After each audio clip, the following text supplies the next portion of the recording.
Good morning, boys and girls. uh, in our continuing introduction to book series, or introduction to introductory books, there's this little gem called Wherever You Go, There You Are by John Kabat-Zinn. Now, this book is a classic for mindfulness meditation. And he went down that path, I think pretty much Theravada, but I don't know, I haven't kept up with him. But this book is very, very nice as an introduction to meditation for people who know nothing about meditation, who want to begin meditation, who want to know the all the different techniques and all the different problems that arise, when you first start, like boredom or restlessness or fatigue or somnolence. This book is really good for that.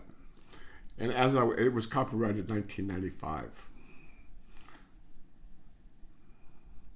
Now, he also wrote another book called Full Catastrophe Living. The guy's got a real knack for titles. But as I was looking through this book and for the idea of introducing it today, I happened across a couple of quotes which I just thought were worth sharing. And I'm going to do that now. But let me see if there's a table of contents. Yeah, there is a table of contents. So I'll go to the quotes in just a moment. So this is a table of contents, and it includes what is mindfulness? Simple but not easy. Stopping. This is it. Keeping breath in mind. That's a very nice one. Practice, practice, practice. Practice does not mean rehearsal. That's very good. You don't have to go out of your way to practice. Excellent. Waking up, keeping it simple. You can't stop the waves, but you can learn to surf. Very nice. You can't stop the waves, but you can learn to surf. So that's the thoughts, that come and go, and the moods that come and go.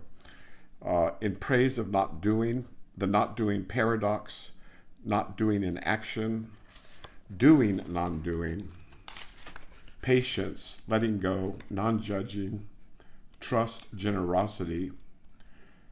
You have to be strong enough to be weak. Concentration, vision. Meditation develops full human beings. Practice as path. Meditation, not to be confused with positive thinking. Going inside. And then there's a sitting meditation, what to do with your hands, how long to practice, a what is by way meditation, mountain meditation, lake meditation, walking meditation, standing meditation, lying down meditation. And then getting your body down on the floor at least once a day. Yeah, that's very important, very important. Loving kindness meditation, that's the crux of it. Let's see. Your own authority. Wherever you go, there you are. Absolutely.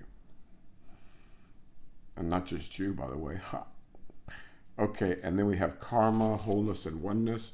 I haven't looked at this book in many years, and it looks like I should go. It's worth looking at. Parenting as practice. Selfing, anger, some pitfalls along the path, and then is mindfulness spiritual? A very interesting question. It can be, it should be, but not always. Sometimes people do this for their health and their peace of mind and they're just their quality of life. So I opened the book and there were these two quotes staring at me, and I thought I'd share them. The first one is attributed to Lao Tzu, but I don't think it's actually Lao Tzu, but no matter. Could be Stephen Mitchell or something.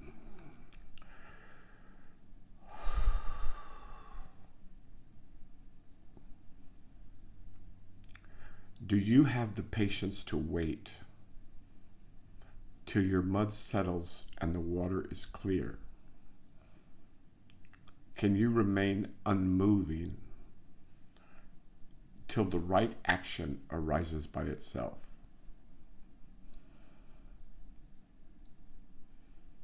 Very nice. Lao Tzu. And the next one is Walt Whitman, fantastic poet, American, by the way.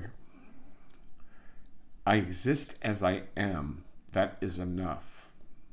If no other in the world be aware, I sit content. And if each and all be aware, I sit content.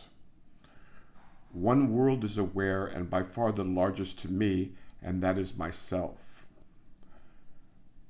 And whether I come to my own today, or in 10,000 or 10 million years, I can cheerfully take it now, or with equal cheerfulness, I can wait. Very, very nice. And so even in this poem, someone asked me about worlds, how many worlds there were. Even in this poem by Walt Whitman, one world is aware, and by far the largest to me, and that is myself. So he's describing himself as a world. And each of us is a world unto ourselves, among other meanings to the word worlds as used in the flower ornament scripture. Okay, thank you for listening, and here we go. What have you learned? This week, I have learned a couple of things. The first, I actually saw in action how much indoctrination or brainwashing can be done Oh, through media, good. through, yeah, like it's just insane. Like Say the more. people, so the people I personally know, Oh, yeah. like who are pretty like very disappointed by the election results. Right. But when I ask them, the reason they are disappointed or afraid is just a mental thing. Like they haven't heard, like there's no evidence of the thing they're afraid of. Right. So we do, But let me just say a few words about that. People, for the most part, are unaware of psychological warfare. And they are equally unaware that the United States has used psychological warfare since at least the Korean War. But they've gotten better at it, and with more technological advances, they can be better at it. Or, yeah, I mean, you could argue whether they're better or not. I mean, that's not. My point is that they do it. And this kind of psychological operation is used to overthrow governments in foreign countries, like color revolutions. And so heretofore, the U.S. Department of Defense or military or Pentagon or however you want to call these shadow guys, they have been using these techniques on foreign populations. But they decided in all their wisdom that they were going to declare I don't know, quite a few Americans as domestic terrorists. And that justified, in their minds, declaring psychological war on them. And so what's happened is as a byproduct of horrible psychological operations, the the population was large parts of the population were rendered mentally ill, and tragically. There was incessant fear mongering, and frankly hate mongering that was perpetrated by the spooks via the mainstream media, and that causes psychological damage, and that hurts people, and it can destroy a country, and that's what they have been up to in a very, very misguided attempt to gain and maintain absolute control over the population using psychological techniques. So it's very tragic what's happened, and there are many wounded lying on the sides of the road, grabbing the sides of their head, saying, "What's happened? This is the end of the world. This is horrible that we've been overtaken by malevolent forces." And regardless of which side you're on, you're going to feel the impact of this one way or the other. And it's very important not to let it get to you. But so what you're describing there is bona fide mental illness, fear, living in fear. So it's tragic when it's not. Well, it's never funny, but it's. Say more. You tell me more. Yeah, so like I remember in 2016, I was like not really active in politics, but I remember the time when this like Trump versus woman thing started, and the reason was there was a very small audio clip that was being shown on the news channels that like he in some locker room or gym he made a comment uh, with like about women, and that thing was being played again and again. So the first time when I heard that, what it seemed to me that maybe it was just like some guy who in a locker room, just how guys exaggerate stuff to appear Some good guy, and like some some guys. Yeah. Okay. All right. So and the other thing is, yeah, I don't want to get to the details of any political, details because uh, it automatically shuts down one side or another side, and politics is a very very dirty game, especially these days. What I wanted to include was something similar to this was done during the pandemic, and something similar is constantly being done by our big pharma companies that are apparently incessantly advertising on television. And so we know about the noosphere, and we know about the collective, unconscious and consciousness of humanity. And so when you introduce these elements, malignant elements, into the media, regardless of what the topic is, you're going to have side effects, and I don't think that's appreciated. And we by the people that are doing it. And if it is known, then they're tragically sociopathic. And we have to remember that a substantial minority, a very small minority, I would say 1 or 2%, but other people would put it, psychologists would put it much higher than that. I'm speaking from my clinical experience, including, working in prisons and working with death row inmates. I'd put the incidence of true sociopathy at about 1 or 2%. Others put it significantly higher.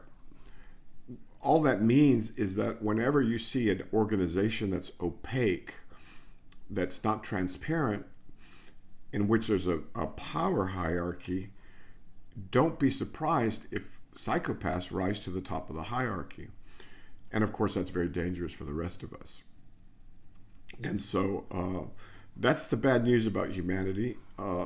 There are some that are so deeply impaired. I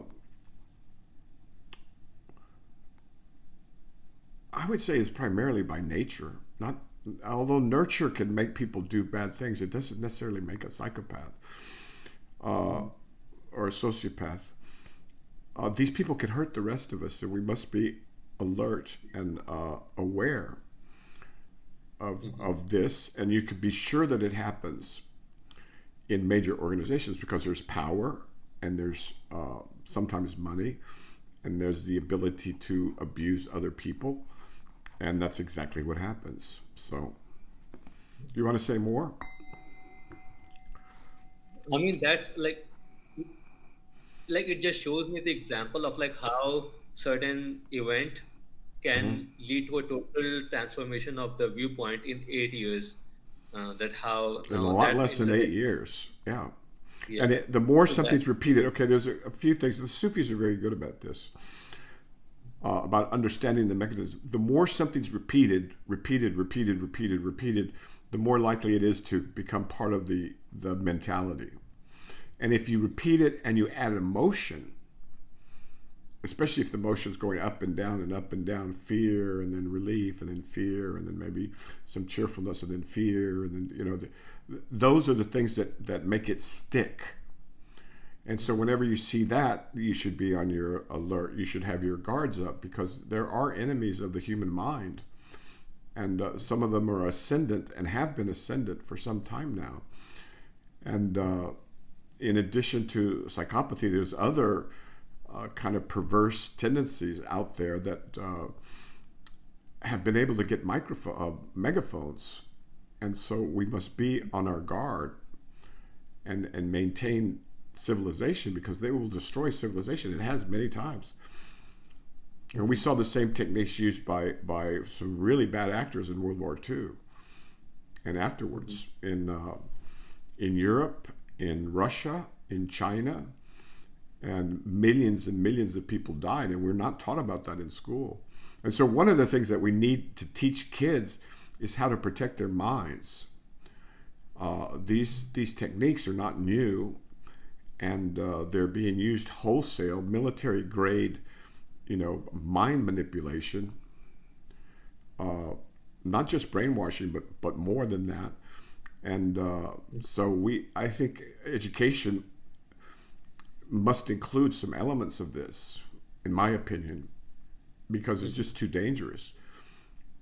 And so, yeah, we have a lot of people suffering horribly because of this.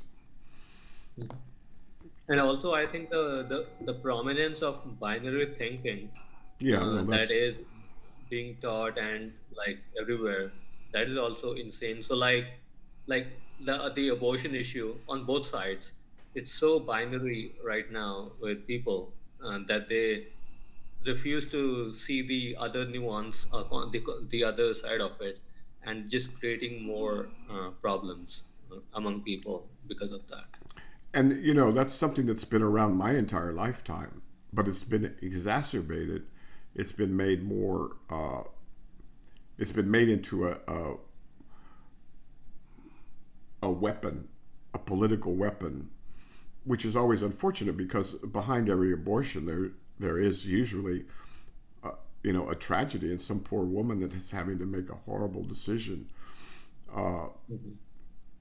And I'll speak as an ex-psychiatrist, this kind of thing has repercussions later in life and for the rest of a woman's life. And so it's nothing to be taken lightly, and it's certainly not a political decision. And again, I don't want to get political because it alienates people. On the other hand, I see the morbidity, the psychological fallout from the issue in all kinds of different permutations, and I've seen it all my life. And so I want to caution folks to not take it lightly. And it's certainly not a political situation. It should not be a political discussion. It should be something else. A woman in her community. Mm-hmm. So I wish men would stay out of it. Any other cheerful things? Yeah, the other thing I noticed was regarding like helping people, and what it seems to me that really helping someone else doesn't really exist. So what I see is that when I do something for someone else, it's actually I'm not doing it for someone else. It's just that either I'm doing it because it's just like a natural action, like without thinking about it, or I'm doing it because I am conditioned to think that way, where I am compelled to help. So it's not like I'm doing it for It's someone more else. than conditioned. The way Jesus put it was, treat your neighbor as yourself. And Jesus teaches at many different levels, from the most mundane level to the simplest level, because he had a whole range of people. But the genius of Jesus was he also spoke at the highest mystical levels. So when he said, what you do unto the least of these, you do unto me, or when he says, treat your neighbor as yourself, he's speaking literally for those with deeper understanding. There is no other. You're correct. We are all one. And it's one of the first major mystical revelations, is that separation is the illusion. That all things are it's more than connected. They are the same thing. I don't want to say thing, but treat your neighbor as yourself, because you are your neighbor. And so don't attribute to conditioning something that's based on a deeper truth. And as you go on in life, you'll realize this more and more.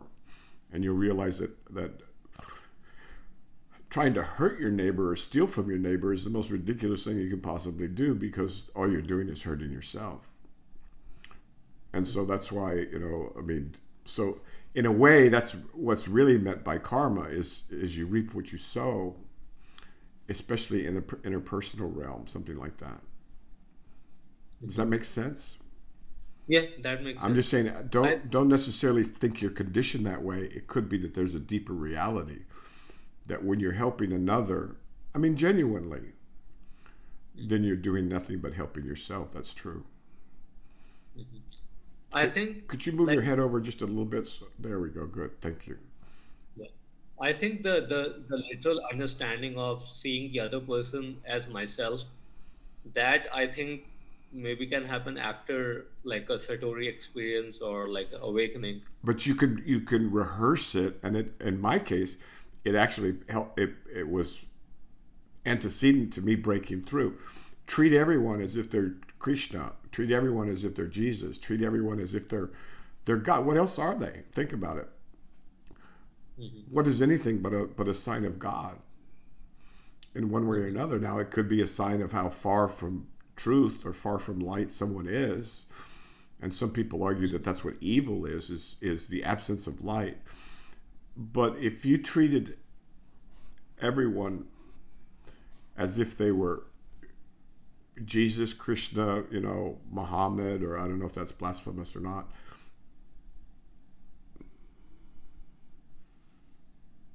I don't know. I'm not a Muslim. Buddha, whatever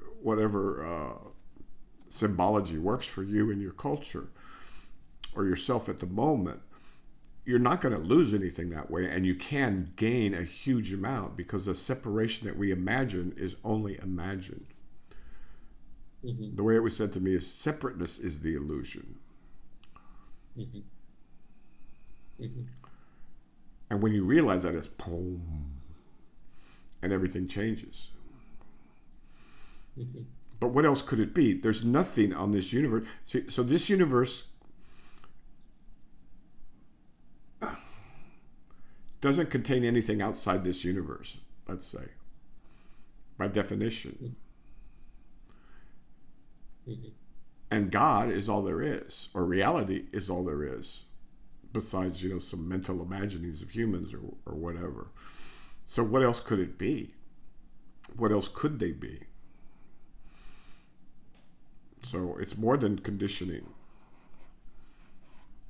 Keep that in mind. And it could be that as you accept the truth, then the truth, comes rushing through the door. I'm not sure the exact mechanism, but I do know that after a short period, actually a fairly short period of treating, I was I'll tell the story because people might benefit it. I was working in a clinic, a poor people's clinic in Arizona. And I got it in my head that, as part of my practice, I'd treat everybody like they were Jesus. So they'd come in and, I would, in the waiting room and the whole time, I would treat them as if they were holy saints, Jesus incarnate. And it wasn't long after that I broke through, woke up. Now, I was doing other practices, and I'd done preparatory practices too, lots of them, and I was very sincere, and so those are also major contributors. And also, I was fortunate, my ego had been banged up pretty badly, and it was hanging on by a thread.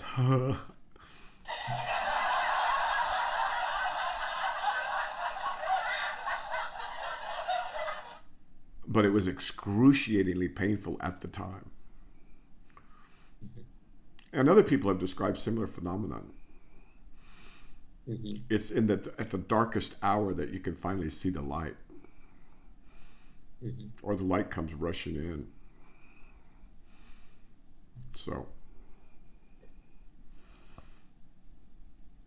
we don't want to make these things too oriented in time, because hopefully after I'm gone, people will use some of this, or we'll see what happens. But But do you see what I'm saying? So we don't want to make it too particularly American or too particularly, focused on a particular time. But this question of psychological operations at a massive scale, I think is going to be here for a while, and people need to learn to defend themselves.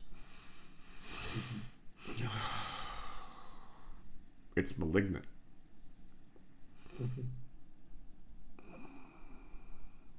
I think, that I totally agree, and how it has created, it just adds more suffering, and misguides people Yes. into living a life that is a lie, Yeah, that people exactly. don't. It's a lie.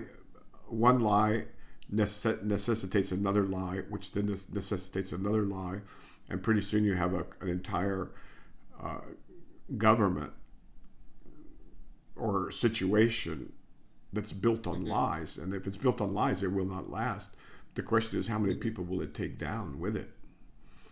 Because you cannot live lies, no matter what anyone believes at the moment. Some immature person Mhm. may believe they can fool all of the people all of the time, or some of the people all of the time, Mhm.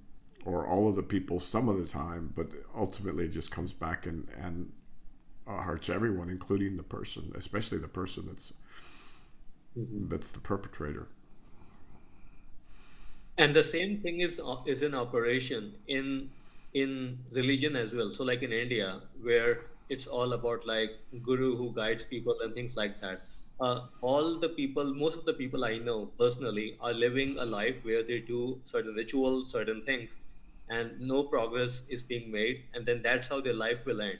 So this whole thing was just a waste of time, and they lived a life which And tragically, isn't a they life. extract money from people as they do that, right? Mm-hmm.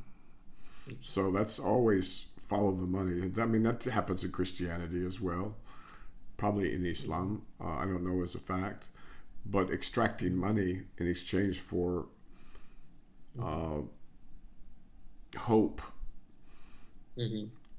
and then once you've captured somebody, then you can Mm-hmm. milk them for a lifetime, Mm-hmm. unless they have a means of escape. And the Sufis again are very good about this in their teachings, uh, to try and insulate people from this, because this is not anything new. I mean, there's been hucksters and fakes and fake gurus and fake teachers and false messiahs and all kinds of false prophets since time Mm-hmm. immemorial.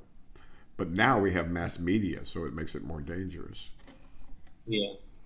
And the worst thing is when I can see that the quality of life of people is going down, and they justify that saying, oh, because you are on the spiritual path, so it's a test by the God that is making this. So it's a good thing that your life is like you are suffering through this. It's like such a like blatant lie with no evidence. Well, I mean, that's okay. I think I know what you're describing. People who revel in and there is, true masochism, and there is true mental illness, and there are people who are captured and who become the slaves of their cult leaders, or Hindu leaders, or even Christian leaders, etc. But there is suffering in this world, and sometimes it can be a trial, or it may as well be treated as a trial, to be endured until one can see more clearly. Mhm. So the fact that there's suffering in and of itself doesn't mean that someone's necessarily being uh,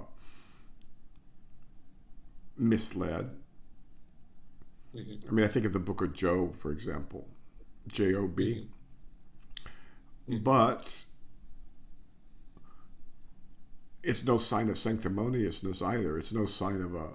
I mean, some people like show off the scars on their back from their self-flagellation, or Mhm. they crawl on their knees on to a mission in some kind of, what do they call them? a sacred place that's supposed to be holy and healing. It heals you when you get there. You know, it's a pilgrimage to a holy site or something like that. I don't want to get into the business of judging that. That's a whole different other sphere. I think I don't have any issue with using suffering as a trial thing. It's just that when I see it comes along with rigidity of the mind because To of cause your own the suffering, thing yeah, that, now that we see all the time. yeah. People cause their own suffering because they haven't mastered their minds or they haven't learned to, what did it say in there? Surf it, right? Well, because things will come up. There's no question about it. But the question is, how do you deal with it? And if it doesn't kill you, it's likely going to make you stronger.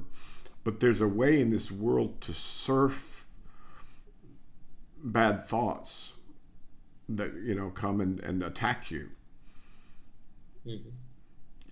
Get behind me, Satan, or whatever, or ways to just like ignore them and keep going Mhm. and not let them hook you. That's the key, to not get hooked, to not have anything to Mhm. get snagged on anything. And of course, we get snagged whenever there's inordinate desire or aversion or anything like that. Then we're easily hooked. Mhm. So in the Taoist path, you could you could sum it into one sentence. It's something like, whatever it is, I'm okay with it. Let it come, let Mhm. it go. I'll Mhm. just watch. Now, that's not all we're called to do in this life, but you know, if you're an old Taoist master living in the woods, you can kind of live that way. Mhm. Okay, sir.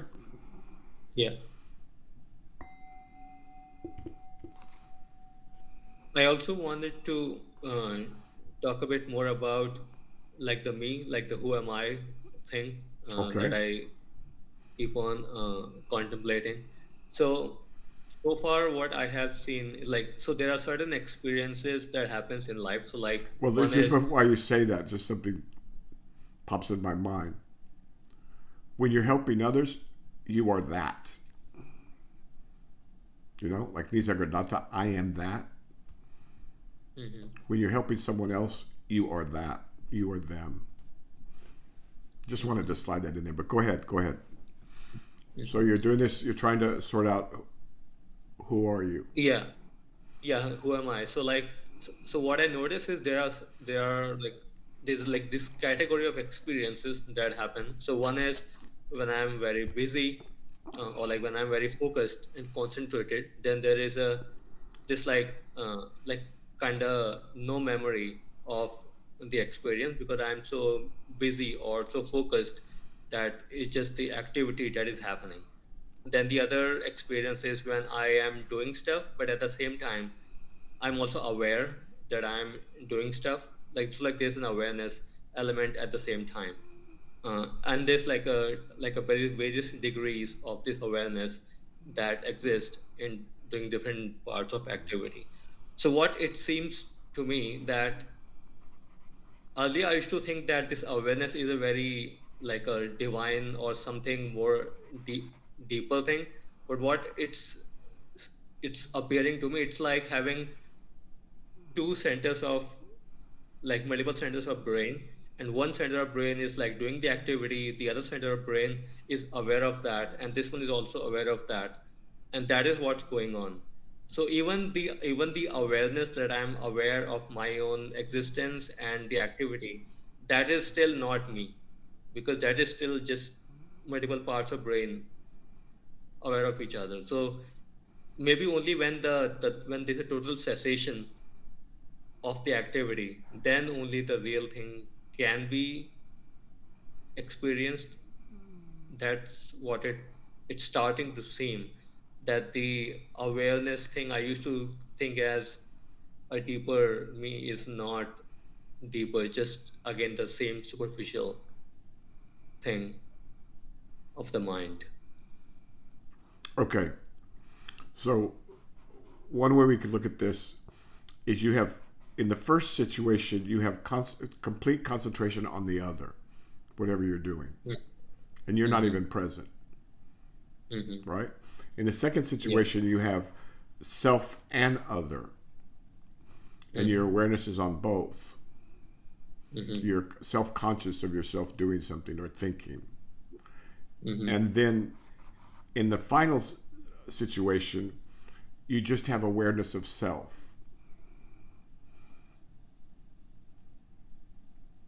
Is that correct?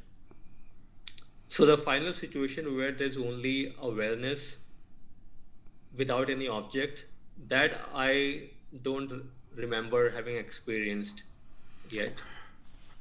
That's good. You don't remember it, but you have experienced it. And the thing is, it's subtle. And so, this is where I struggle, because I'm not sure whether to make sense to go this way or to go another way. But let me try this way for now. You imagine that your awareness is brain-centered. You imagine that it's a product of your brain, right? You imagine that it's part of your body and mind. And the reality is not that incredible as it seems. But I'm not sure that helps you, because you can't imagine it either, and you can't try to see that. You can only see that when it happens. And so I think that if you just continue down this path, and if you're patient, then the right constellation of circumstances will arise. And totally you may not expect. Usually, it's not expected. When you read, it's just not expected. And so you never know when the Toltec talk about your 1 ounce of chance or something like that, and the Sufis talk about a window opening and closing, and those are all metaphors, and they're kind of crude. But the point is, my point to you, and I don't know if it's going to help or not, is that if you stop imagining that your brain is a center of consciousness, and maybe you could do it, maybe this could help. You could imagine your whole body as conscious. And then remember, there's no boundary also to your consciousness, unless you impose one. And so that might be a more fruitful way. So in the first case, it's at least have the idea in your head that consciousness is not a brain product. Now, your eyes and your ears and your taste buds and all that's certainly neurobiological, or so it seems. I'm giving an approximate model because all of this is just an approximate model. But so we think that consciousness resides in the brain because that's where our eyes are, where our ears are, and that's where our tongue and our mouth are, right? And our nose. If our sensory organs were somewhere else, we might think our consciousness was somewhere else. And so there's different things you could do to play around with that. I mean, you could move your consciousness down to your chest, down to your heart, for example. Or you could visualize it as your whole body. But even that's false, right? So that's one tact, is to understand that consciousness is not from the brain. It precedes the brain. Okay, another approach would be to take the objects of your consciousness and ask yourself, well, where does my consciousness end and where does the object start? So if I ask myself, how far does my consciousness reach all the way out to this pencil and then stop? Or is it way back in the back of my brain, and does it stop back there? And to what extent are the objects of my perception embedded in consciousness? So that's another tact. But again, the real active ingredients are the sincerity, the effort, the discipline, to some extent the information base, to some extent, but that's probably the least important of them. And then sooner or later, the skies open up, or the bottom falls out of the bucket, or whatever metaphor you want to use. That's, let me think. Yeah, it's unbending intent, just like the Toltec, unbending intent. And sooner or later, the bottom falls out of the bucket. I think some time ago, or a while ago, I used to be more centered in this area, but now the spatial awareness is more throughout the body, Good, and also good. He's holding his hands around his head like this. Go ahead. So it's not so much and there also anymore. Okay, good. and also the perceived boundary. I used to think that also has expanded, because now everything is kind of within the awareness, the Okay. spatial awareness.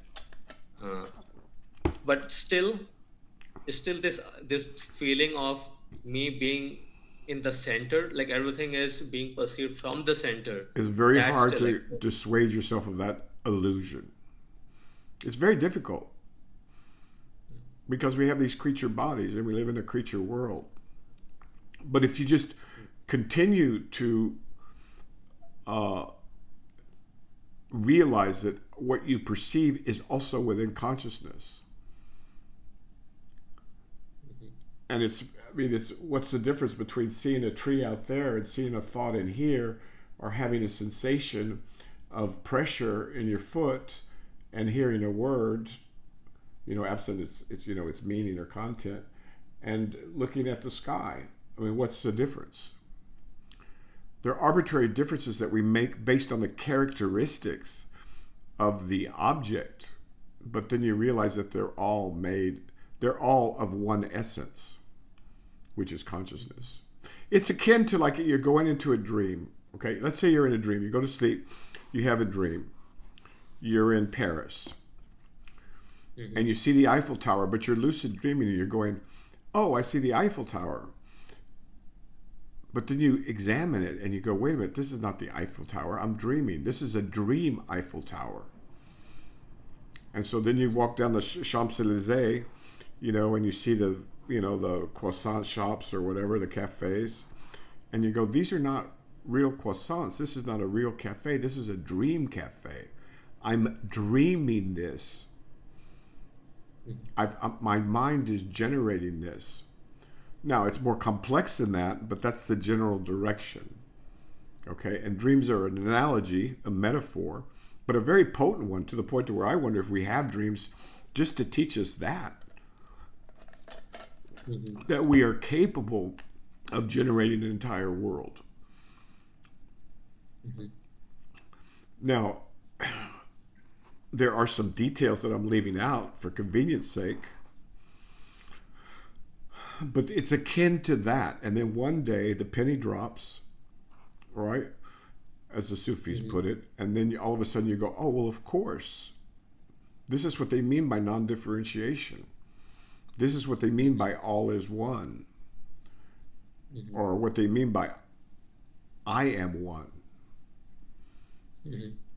Or unity consciousness, or whatever you want to call it, transcendent consciousness. But basically then you realize, well, of course, it's all consciousness. But it's overriding what you've learned for a lifetime is not easy to do.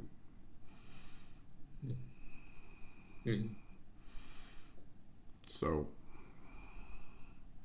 but taking on and overcoming challenges, whatever they might be. It could be public speaking. It could be learning to, skydive. It could be learning how to swim. It could be whatever it is. All of these things are part of life, and with the right mentality and the right dedication of intent, they all contribute.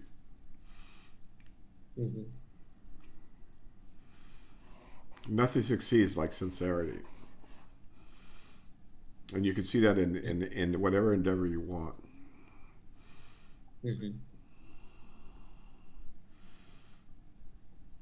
So kids out there, if you want a good life, don't cheat, don't take shortcuts, work hard and sincerely want what you want and get to it, and you will, but you're not going to get there if you're trying to cheat, lie, or something else. You'll get what you pay for.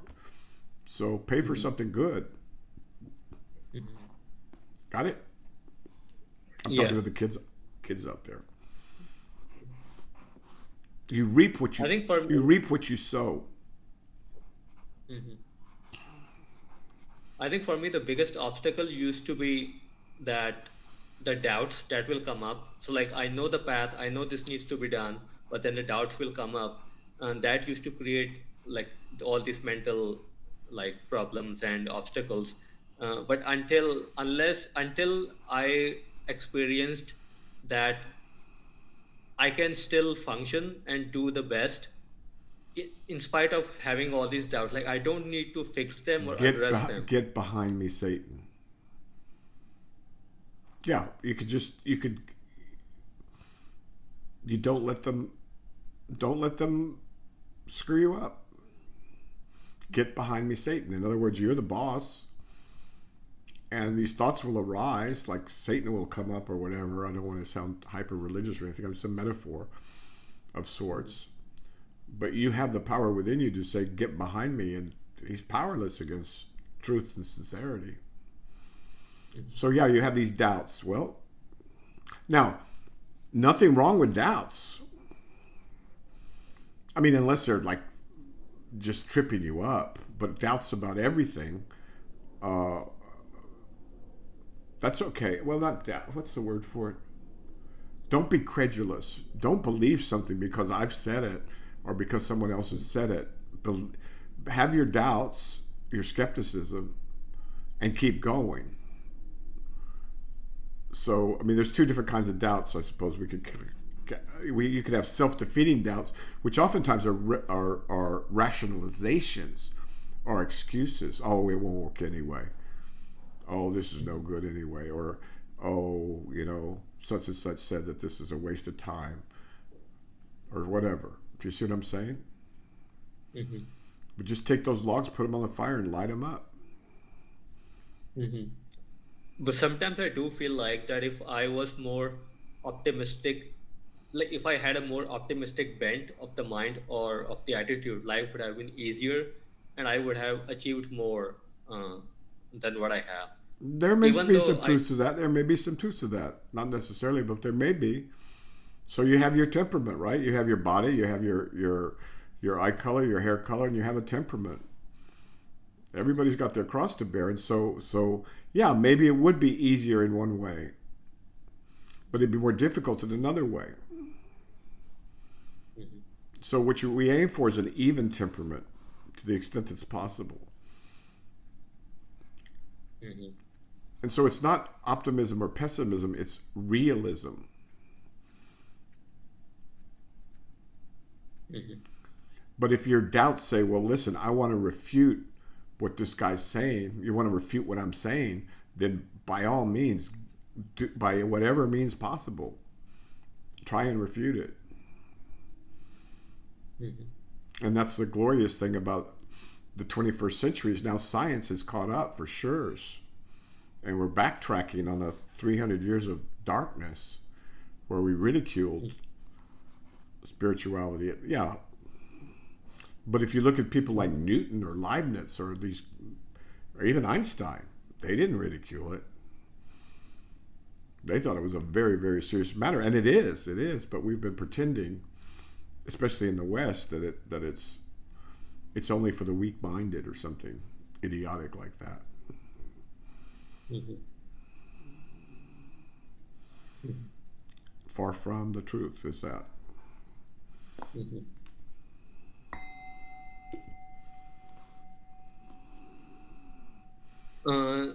My next question is from one of the tweets that you posted some time ago. Okay, good. So this one is,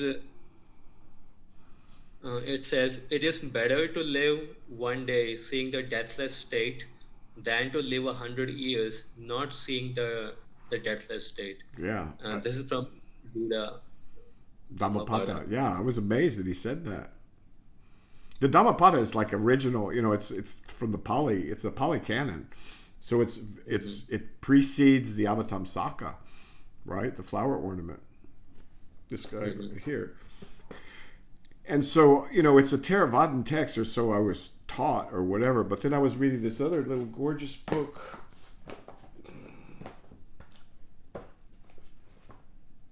Here it is. And the Buddha said that, and I'm going, wow, the Buddha said that. I mean, I agree. I mean, most people would agree. I don't think anyone who has seen the deathless state, who realizes their true nature, would disagree that discovery is worth 100 years of human life. The Sufis say it's the pearl beyond price. It's the most valuable thing that you could possibly have on this earth, is an understanding, or it's the most precious, valuable thing there is. And so, what did he say? One day of that is worth 100 years of regular human life. Yeah. Yeah, it's like, so imagine one day, imagine you lived at the bottom of a dark, dank, thick swamp, and you moved around in this muck, and you couldn't see very clearly, and you could only move a certain way, and the whole thing is just kind of dark, dank, swampy, and then one day you walk out of the swamp, someone hoses you down, and you can see the sunshine and the light in the daytime, and you can see it really, right? Well, that day is worth 100 years in the swamp, underneath the water. Now, another allegory is Plato's, or Socrates. Yep. Yeah, I guess that's Plato. I don't know if Socrates talked about the cave. At any rate, so Plato's cave. You live in a cave with everybody else, but you can only see shadows on the wall because you're fixed in place, and your whole life you've lived looking at these shadows, and you think that's real life. But then one day one of you walks outside the cave and you see the real world. I mean, what's that? I mean, you can't even compare the two. That's why I was surprised that the Buddha said that, because it's beyond comparison. But if you wanted to compare it, 100 years, 1,000 years, same difference. I think, to me, it makes sense only except if that one day is like the last day of life. If it comes at the end of it, then I don't see the utility of that, unless somehow that thing is recorded. And okay, are you talking about seeing reality or truth or God or love at death? Yeah. At death? Yeah. We don't know. We don't know about that. We don't know. We don't know what the value or utility of that is, because that borders on the realm of the, frankly, on the there's the what we don't know now. There's the unknown, and then there's the unknown, and then there's the unknowable. And for humans, as far as I can tell for myself, because it's something that obviously interests me, there are things beyond which the secret protects itself completely, which in and of itself is a sign, right? It's incredible, right? So we can speculate, and people have, and we can go down a whole list of speculations. But as far as I'm concerned, it's very important to differentiate speculation from knowledge. And so I can say that I can just repeat what Jesus said: the kingdom of heaven is within you. And I'm willing to bet that the state that we're talking about is related to the just ocean of love from which we come. But we can't know the utility of this after death any more than we can know specifically as an individual or whatever, what happens after death for the human. And it may not be the same for all humans. Probably may not be that way at all. So that's another reason not to speculate, and that's very personal between you and God, or you and reality, or truth, or beauty, or the cosmology, the cosmogenic agent. Of which, but you are the see, that's the problem, or not the problem. It's the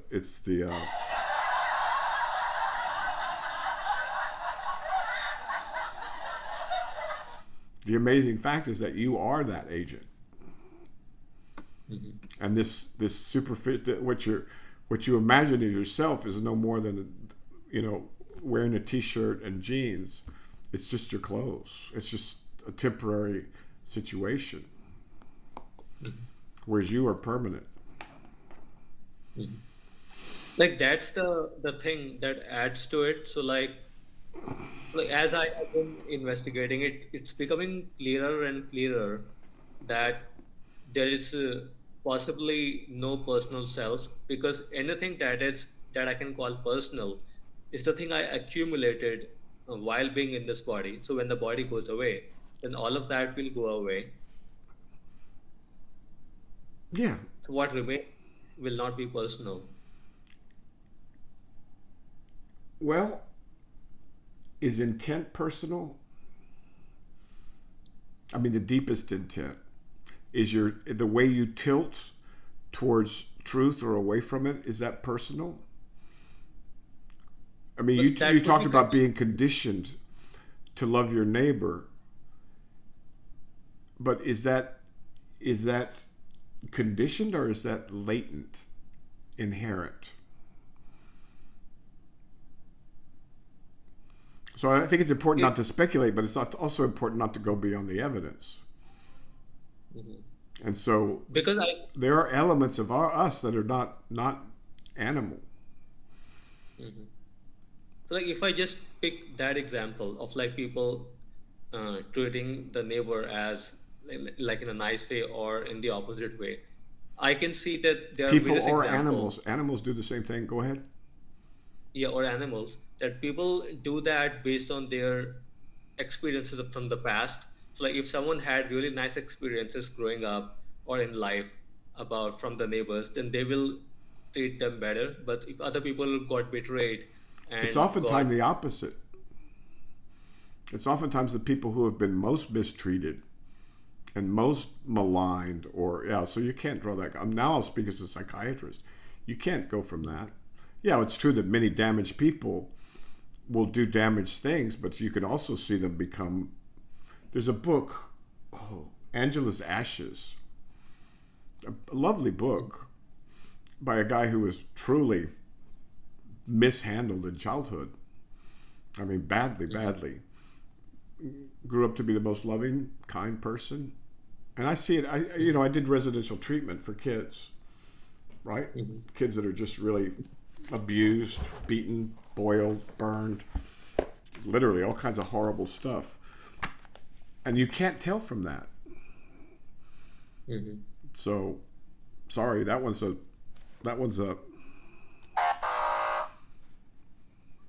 it's not a straight line. But one thing I have definitely seen is that if I take my personal self out of the situation, if I take my like selfish thing out of thing, then it's very easy to help people or treat people right. And so maybe people that are all mangled up are more likely to set their cells aside because their cells are all mangled. May we read a little bit of flower ornament before we stop? Yeah. What page? Let me read the book. It'll have to be short. Yeah.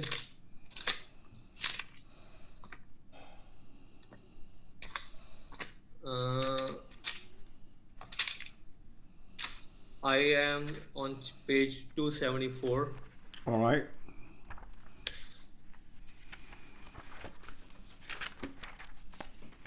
Just read from this page. Yeah, so we're in the names of the Buddha.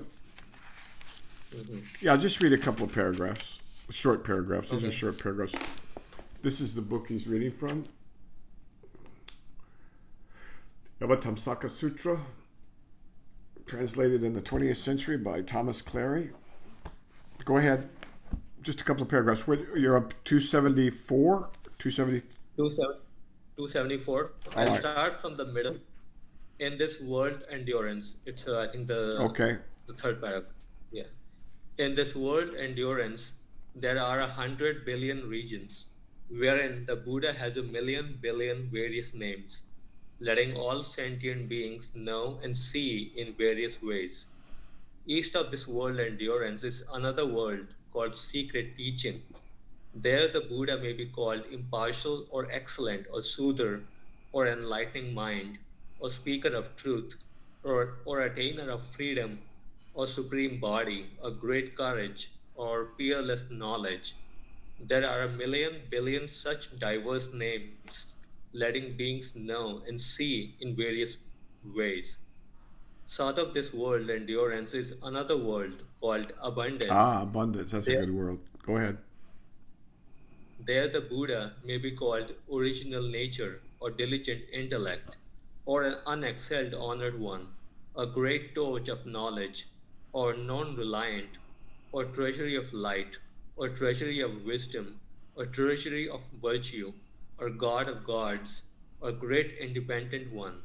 There are 1 million billion such names, letting beings know and see in various ways. One more paragraph and then West we'll of stop. Go. Rest of this world endurance is a world called undefiled. There the Buddha may be called wish fulfilled, or knower of the way, or resting in the fundamental, or able to untie bonds, or comprehending truth, or easily discerning, or supreme insight, or pacifying action, or ascetic practicer, or replete with power. There are 1 million billion such various names, letting beings know and see in various ways.